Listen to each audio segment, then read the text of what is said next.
Ancient Egypt, where a conspiracy might use a wax doll and magic words to kill the king. In the empire along the Nile, what seems bizarre now was the norm. Like the Pharaohs' favored people. Dwarfs could dance the sacred dances of the gods. Their recreational habits. One scholar suggests that possibly a lot of people in ancient Egypt were high a lot of the time. And sex after death. In some cases, mummies have rods that are inserted into the penises to make sure that they would have erections as well. Beyond the walls of the palace, inside the royal tombs, a journey into the strangest corners of ancient Egypt.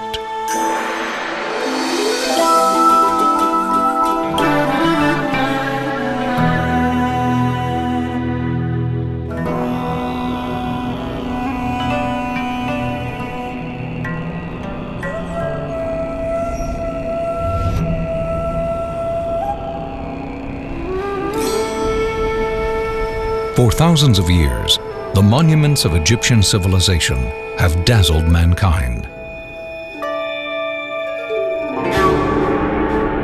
But there is another, often unknown aspect of life along the Nile, an eerie world of magic and puzzling beliefs.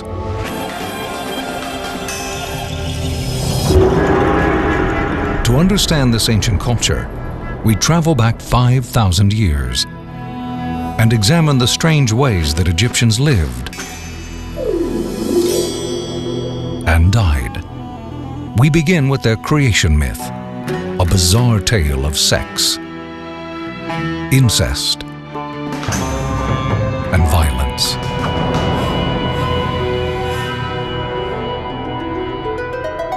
The Egyptians imagined that a god actually masturbated the world into existence. And out of semen came male and female gods, who then reproduced through regular sexual reproduction and created a successive generation of male and female gods.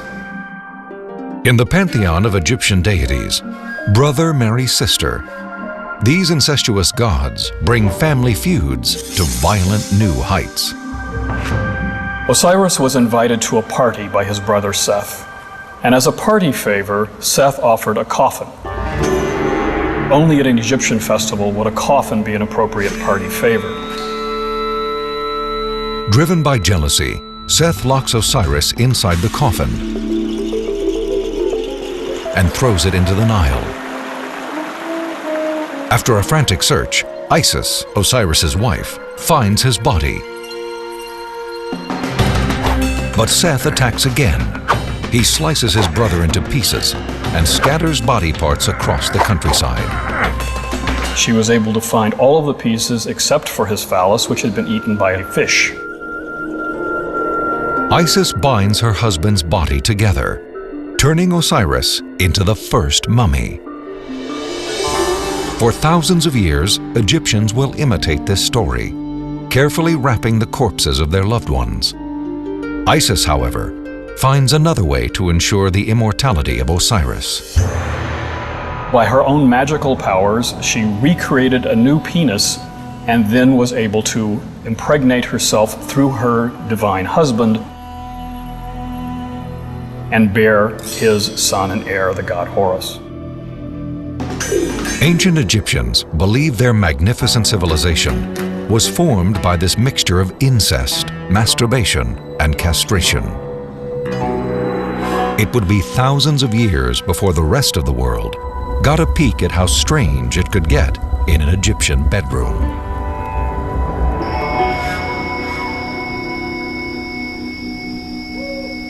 (1821). Egypt's empire is long gone. European armies occupy her land. French consul Bernardino Droviti combs through the ruins of an ancient village called Deir el-Medina, looking for artifacts. Built more than 3,500 years ago, probably by Pharaoh Amenhotep III, this working-class town near the Valley of the Kings once housed the men who constructed the royal monuments. That is a very important village that we can know a lot about marriage, about love, about life of an ordinary Egyptian who really created the tombs.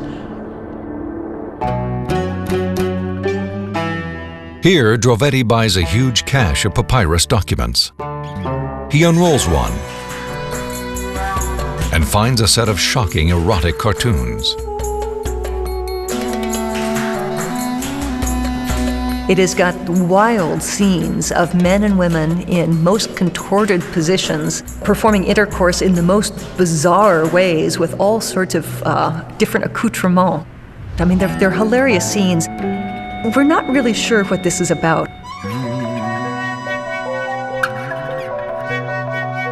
One of the amusing things is that modern scholars have been rather trepidatious about publishing this text because it was a little too raunchy for some of them.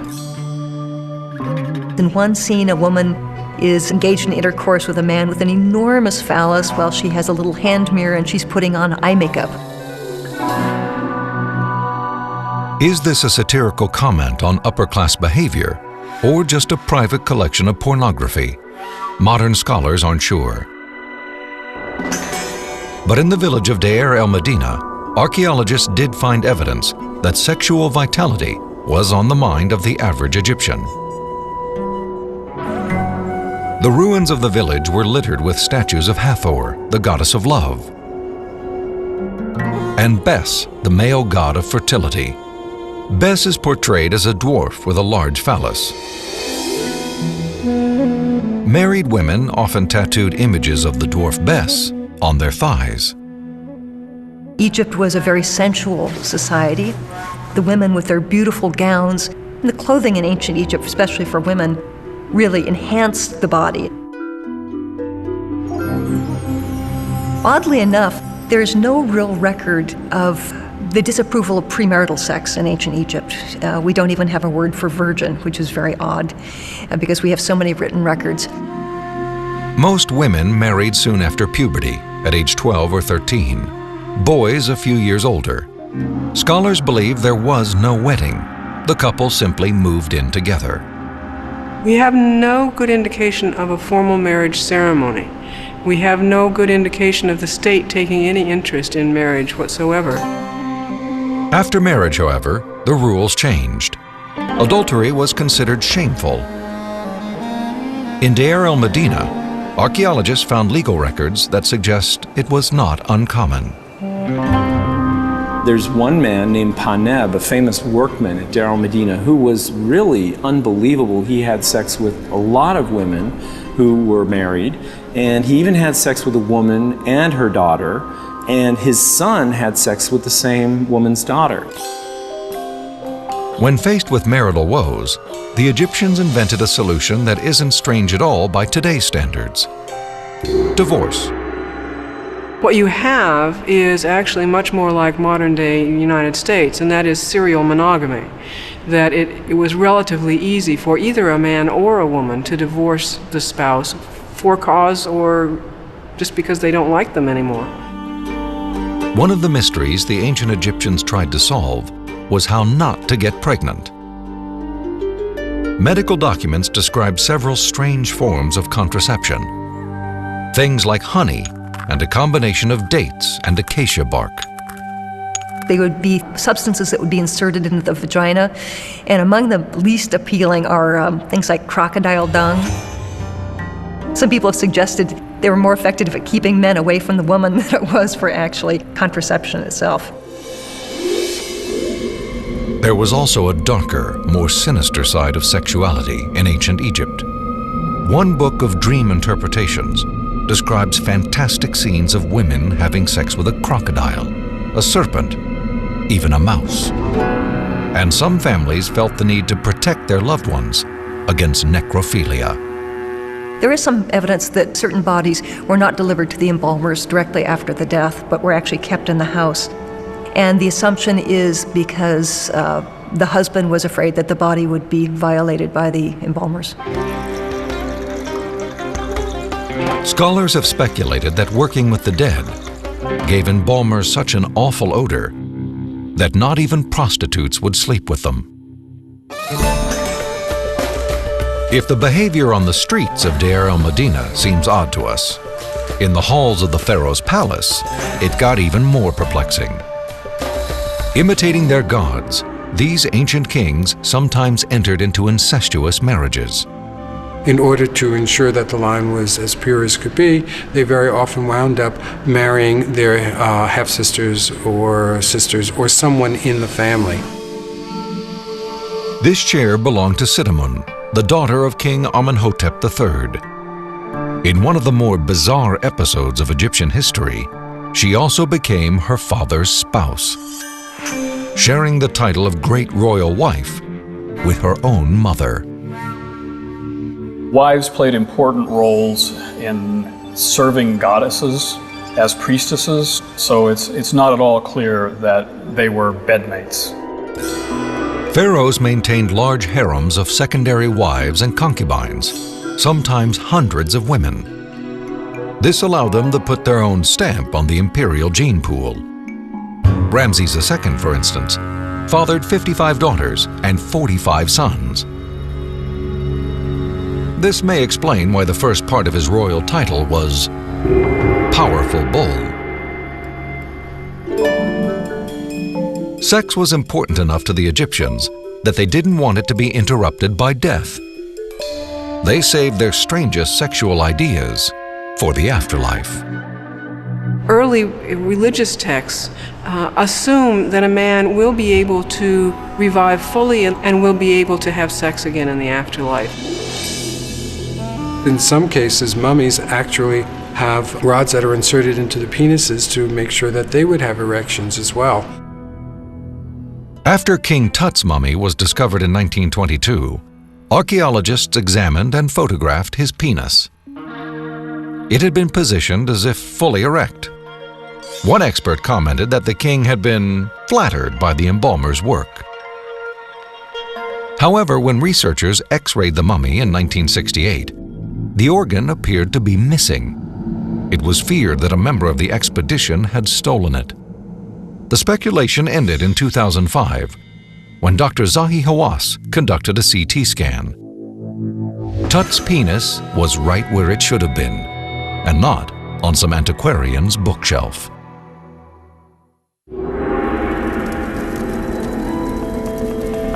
Dark forces in the service of love. Strange ingredients: a scarab beetle, milk of a black cow, apple seeds, nail clippings, and a pot of human urine. These substances came from the toolkit of a highly skilled magician. Egyptians believed potions like this, combined with spells and incantations, connected them to the mystical power of the universe. They were very interested in controlling their own environment, as we are. But they couldn't control it through scientific ways. They wound up controlling it through magical ways. A papyrus from the 2nd or 3rd century tells of these magical ways, of a sorcerer who used these substances in hopes of making a woman fall in love with him. The notion of magic is fundamental to the Egyptian understanding of their gods and the universe. If you can make use of this force which underlies the universe, then you too can make use of words or images and have a practical effect. With the scarab in his hand, the magician recites a long spell, thus dispatching it on his mission of love. He then drowns the beetle in the vial of cow's milk. Half the bug is cooked with the nail clippings, apple seeds, and urine. This mixture is poured into a jug of wine with more incantations. All that's left is to somehow convince the object of his desire to drink the concoction. We don't know whether the potion worked, but we do know that sorcery was normal in ancient Egypt. Priest-magicians had no divine calling. It was a hereditary post, and a part-time one. Priests served for about 3 months of the year. During that time, they adhered to strict rules of ritual purity. They abstained from sex and meat. To get himself in the mood for spell casting, a conjurer might chew the flowers of a blue lotus, a plant known for its psychedelic effects. There was a desire to transport yourself and experience dreams. And this was part of the way of divination, the way of figuring out what would happen or what should happen. People relied on the magician's skill to protect them from spirits of the dead who had not been properly mummified. Egyptians feared such ghosts stalked the world, spreading evil. There were magical ivory knives designed to draw a protective circle around the bed to protect you in the evening. And these have figures of protective gods brandishing knives to ward off demonic forces that might attempt to cross that line. A conjurer could also create a magical text like this one. Written more than 2,700 years ago, it was probably commissioned by the father of a young child. It is a decree promulgated by a temple which says that I, God so-and-so, will protect you, your name written here, from a wide variety of diseases, illnesses, nightmares that would be a problem for you for the duration of your life. For Egyptians, the world of magic and the spirits of their ancestors were familiar territory. There was actually very little real separation between the land of the living and the dead. You could communicate through letters to the dead. It was one of the most effective ways. This simple clay pot, covered with hieroglyphs, is one of the strangest examples of a letter to the dead. This long letter written by a man to his deceased father asks for help against sickness on behalf of himself and his wife, and in addition, that his dead father ensure that he and his sister both have healthy children born to them. Egyptians used wax effigies to create even more powerful magic and curse their enemies. The practice is directly comparable to what Hollywood considers the voodoo doll, but which has a much longer history in Egypt, where you actually have figures that are pierced, buried upside down, trampled, and boiled. Exotic rituals weren't always necessary to summon magical forces. Sometimes all it took was a single word. Since Heka, the god of magic, was also the god of images, the pictures that made up Egyptian hieroglyphs were one of the most potent forms of magic. The signs themselves had the magical ability to come to life. It was often important, the Egyptians thought, to actually disable potentially dangerous hieroglyphs from attacking the dead man. For instance, to neutralize the power of the symbol for snake, a scribe would draw daggers through its body. Some believed the power of Egyptian magic could reach around the globe and across centuries. Archaeologist Harold Carter discovered the tomb of King Tutankhamun only after years of searching. When he opened the crypt, Carter was dazzled by the glint of gold. Magnificent headpieces, ceremonial knives, and jewelry filled the crypt. This exquisite miniature sarcophagus, he learned, once held Tut's liver. It also contained something much stranger: violent curses. Hieroglyphs inscribed in the gold lining threaten a painful death for anyone who disturbs Tut's remains. Some believe these curses actually worked. Lord Carnarvon, who financed the Tut expedition, died of a mysterious infection only a year after the discovery. At the moment of his death, Cairo was darkened by a massive power failure. More than 2,000 miles away in London, Carnarvon's dog began to howl. Newspaper reports of the time detail the deaths of more than 20 other men who had entered the tomb. It created in the mind of the newspaper reporters the curse of the pharaohs and all these things that captured the hearts of the people. Experts attribute the deaths to something much less strange. They say Carnarvon died from an infected mosquito bite, and others may have been affected by bacteria or poisonous gases in Tut's ancient crypt. Yet many still believe Tut's curse is proof of Egyptian magic's strange power. Egypt, 15th century BC. Pharaoh Hatshepsut, a self-proclaimed king, was lord of the Nile. Hatshepsut was a popular leader, masterful politician, and skilled diplomat, whose bearded image appeared on statues and tomb paintings. The strange thing was, this king of the Nile was a woman. Hatshepsut was the daughter of one pharaoh and the wife of another, her own brother. When her brother died, Hatshepsut's nephew ascended the throne. She became his regent, in charge of making important decisions. She evidently got tired of being just the regent and declared herself king. She had herself represented as a king with a beard and wearing the male kilt usually rather than the woman's dress. Only a few women ruled Egypt. The last was Cleopatra in the 1st century AD. For the men who ruled, the palace was a place where their every whim and strange desire was satisfied. They were filled with beautiful women who were part of the harem, probably, or let's say women who were part of the pharaoh's entertainment. While the common folk ate mostly bread and beer, the royals feasted on beef, waterfowl, pork, and fish, all washed down with flagons of sweet wine. One thing you'd never see on the pharaoh's table was the oxyrhynchus fish.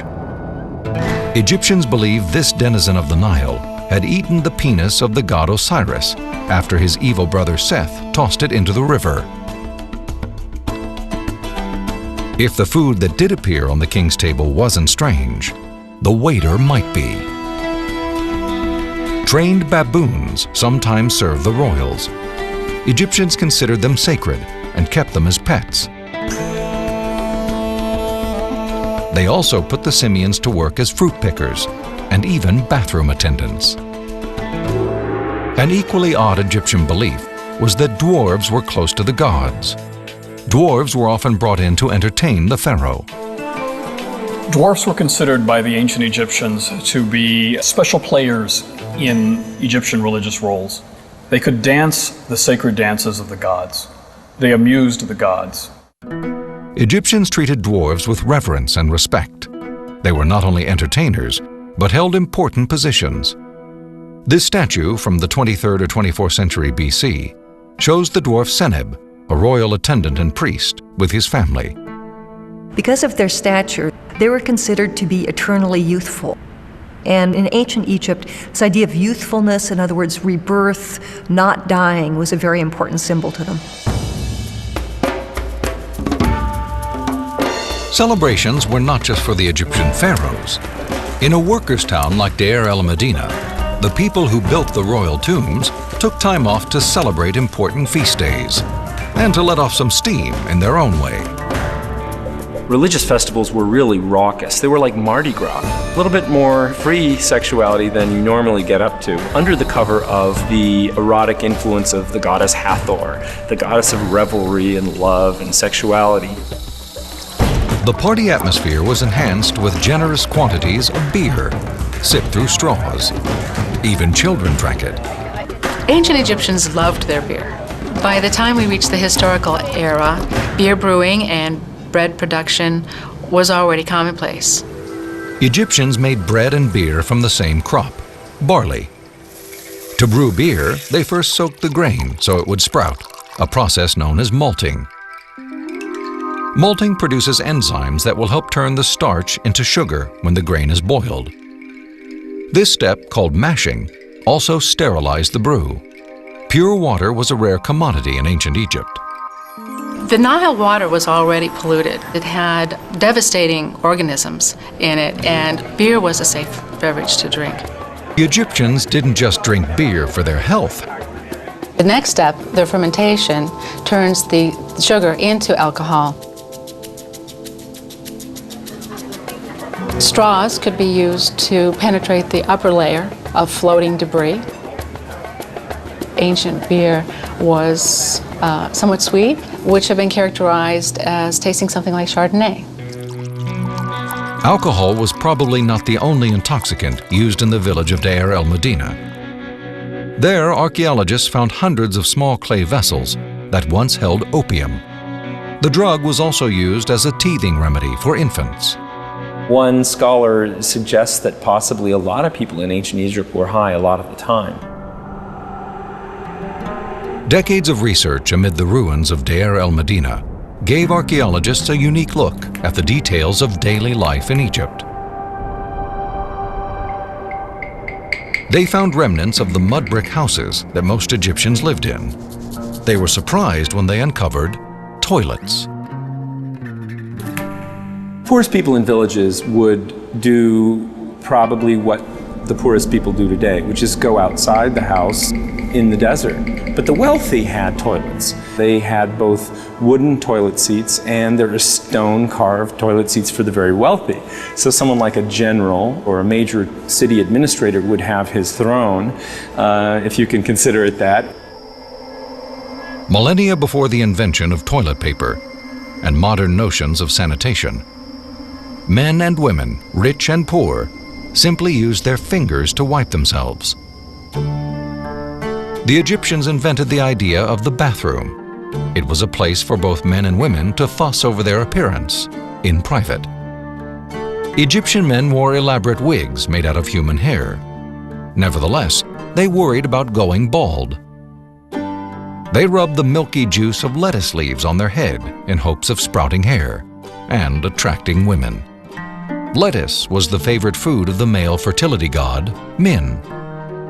The god Min is frequently shown with lettuces behind him. The oil from the lettuce leaves is seen as being the equivalent of semen. Living in the desert, the people of Deir el-Medina were plagued by lice. Egyptians kept their hair short and shaved their body hair. The Egyptians took regular baths, scandalized the Greeks who thought they bathed far too much. The Egyptians were the first ones to actually create a form of soap using natron, a naturally occurring bicarbonate of soda. And they used this to clean their mouth, to clean their body, so that when they went into special sacred spaces, they would be ritually pure. Egyptian medicine was equally strange. For cataracts, the doctor would likely prescribe mashed brain of tortoise. For a burning rectum, try a compress made from onion meal, honey, water, and the tail of a dead mouse. Concern for cleanliness led the Egyptians to become one of the first cultures to practice circumcision for men. Starting more than 4,000 years ago, priests performed circumcisions with crude flint knives. They did it as a rite of passage into adulthood. By today's standards, it seems a little gruesome that young men were circumcised when they were in their early teens rather than as infants. In the 23rd century BC, a man named Uha commissioned this stone tablet as a monument to the greatest moment in his life, his circumcision.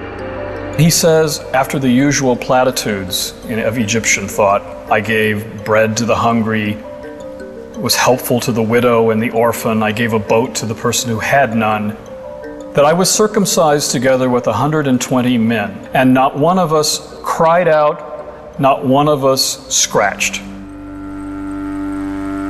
Archaeologists have found many strange memorials in Egypt, but this one may be the strangest. The ancient city of Abydos is the site of many of the oldest ruins in Egypt. The temple to Osiris dates from the 32nd century BC.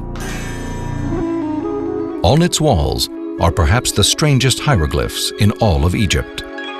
Some believe they are evidence that the ancient Egyptians possessed 20th century technology more than 5,000 years ago. In that temple, you actually have carvings of helicopters, planes, a spaceship, and possibly a submarine, all carved into the stone. These symbols led author John Van Auken to a controversial theory. He believes Egypt's great civilization was founded by an older but much more advanced society, one that actually built monuments like the Great Pyramid at Giza.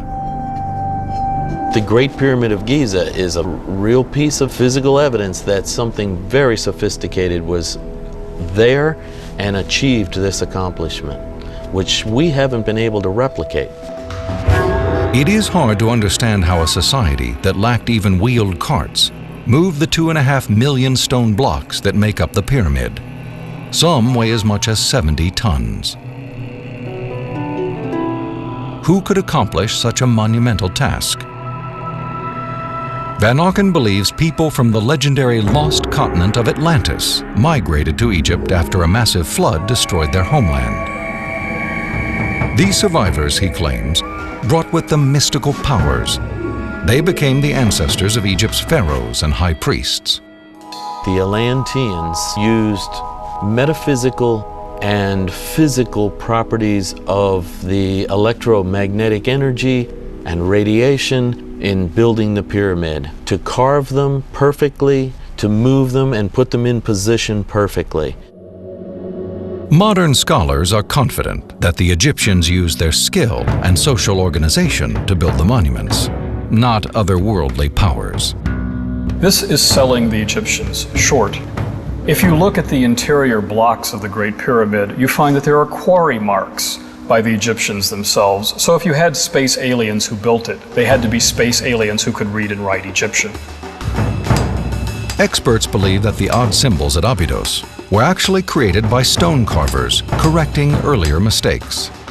You know, I have been working at Giza for the last 25 years, excavating, revealing secrets from the sand. We never discovered one single evidence to tell us anything about lost civilization at all. Egyptians didn't just construct stone monuments. They also built a sophisticated social structure with their own ideas about justice.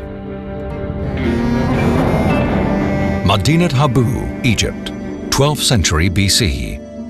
A group of royal wives, generals, harem officials, and priests meet secretly in the pharaoh's palace. They're planning a murder.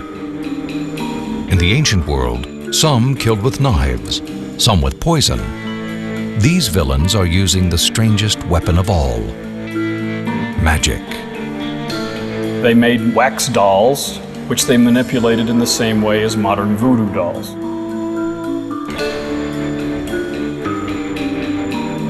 But what is clear is that magic was completely legal because the texts were taken from the royal library. What was illegal was the name of who is going to be attacked. That name was Ramses III. He eventually uncovered what court records call the harem conspiracy. One of his own wives had hatched the plot. She hoped to kill the pharaoh and put her son on the throne. That's something we would have no idea about if there hadn't been discovered a text that describes legal proceedings against a series of men who were in cahoots with the queen. We have the punishments that were meted out to them, which were invariably death. Members of the royal family who participated were allowed to commit suicide. Dozens of others were executed. Although the text doesn't specify how, it is certain that the pharaoh's vengeance was slow and painful. Typical Egyptian execution methods included burning alive and excruciating death by impalement. What we see from the hieroglyphs must have involved a large pole erected in the sand, sharpened, and the human being, still alive, being forcibly brought down on that pole until they died.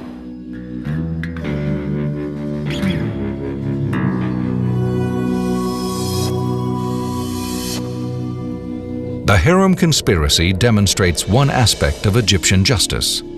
The pharaoh was the law. The Egyptian judicial system was kind of odd because we have almost no law codes, almost no written law codes. Law came from Pharaoh himself. The principle of justice was represented by Ma'at, a goddess with a tall ostrich feather in her headdress. It was called the Feather of Truth. Ma'at is an extremely important goddess because it represents a concept of decorum. It also represents divine order. Egyptians believed that if Ma'at ceased to exist, the world would degenerate into chaos. In a town like Deir el-Medina, village elders would use the concept of Ma'at to settle disputes. The Egyptians were incredibly litigious. They were constantly suing each other. We even have examples of people who are alive suing people who are dead. We have examples of people who go to a court and they call upon the person who's dead to give witness against this person who's living. If they were unhappy with the verdict, Egyptians would appeal to the gods directly. In the temple, they would stand before an oracle statue, like this falcon. People would ask questions as simple as, who stole my chisel? And questions as important as, will I get the job that I want? To the god. This statue had a hole attached to a speaking tube. A priest, perhaps in a trance-like state, would deliver the answer from a hidden room. A little bit sort of like the Wizard of Oz, you know, where there's the man behind the curtain. For Egyptians, final justice was rendered after death by a strange divine court. If you had committed sin, then your heart would be eaten by a horrible monster who's called the Devourer.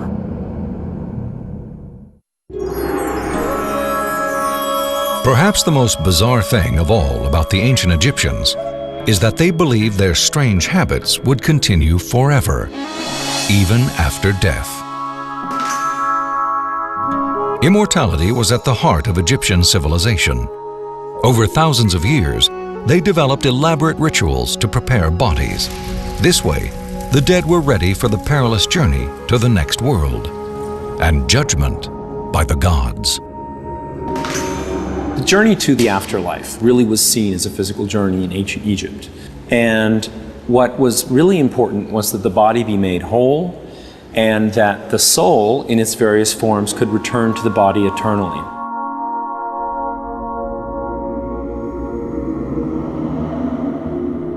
Mummification, the most famous of Egypt's strange practices, was an elaborate process. First, attendants carefully washed the corpse. Using an iron hook, they crushed the brain, pulled the pieces through the nasal passage, and discarded them. Then the embalmers removed the internal organs and preserved them in ceremonial jars, except for the heart, which stayed in the body. For the ancient Egyptians, like medieval Europeans, the heart was the center of the emotions, which is why we send hearts at Valentine's Day and not brains. Sometimes Egypt's burial practices took a toll on the living. Early in its history, the Pharaoh's servants and even high officials were ritually killed, perhaps with poison, and placed in the royal tomb. This was to ensure the king would be cared for in the afterlife. As Egyptian civilization advanced, this grisly ritual was abandoned. Substituting for the dead retainers were stone figures which imitated all the various actions you needed your assistants to perform for you. To keep the deceased company in the afterlife, tombs were filled with a menagerie of mummified animals. Baboons, cats, dogs, alligators, and birds like this one. Even in ancient times, this strange practice attracted attention. Greek travelers reported that Egyptians worshipped cats and would shave off their eyebrows when the family pet died. Selling feline mummies as tourist souvenirs became a common and lucrative sideline for some temple employees. Although they revered cats just like so many other animals as sort of avatars or manifestations of gods, they killed hundreds and thousands of cats because they would raise cats in temples, kill them, mummify them, and sell them to pilgrims. This was big business in ancient Egypt. Archaeologists found even stranger things inside crypts, including a working toilet. Before the crypt was closed, priests equipped the mummy with amulets, magic jewelry, and books of spells. Preparation for the strange and perilous journey to the land of the dead. His spirit must then travel through the underworld, avoiding a series of dangers and pitfalls designed by demons and otherworldly creatures to prevent him from reaching the god Osiris. First, the spirit traveled to the Hall of Two Truths, where a panel of 42 gods, with names like Strider, Eater of Shadows, and Breaker of Bones, challenged his virtue. The deceased must proclaim the sins he didn't commit. Some were quite bizarre. I didn't eat excrement. I didn't drink urine. I didn't fornicate with anyone other than my wife. I didn't have sex with a man. I didn't have sex with an animal. They also include every single sexual activity you might think of, and if this were true and you never could do any of these things, there would have been no Egyptians left to utter these spells. But what if you had committed one of these transgressions? Or just forgotten the right answer? The Egyptians were ready for that. The correct responses were packed with the mummy in a book that was perhaps the strangest thing ever written in the Egyptian language, the Book of the Dead. They were written down in papyrus, and these were mass-produced. They were actually left with blanks for your name. You know, fill in name of dead person here. So you were kind of like absolved of all sins through the purchase of this very special document.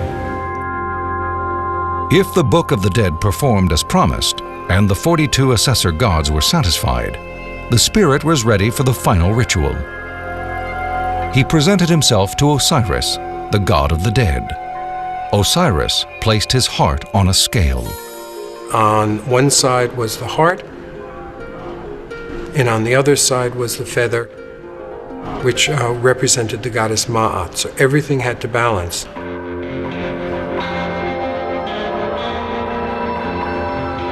If your heart was heavy and you had committed sin, then the pan would hit the floor and clatter. And with that, your heart would be eaten by a horrible monster who's called the Devourer.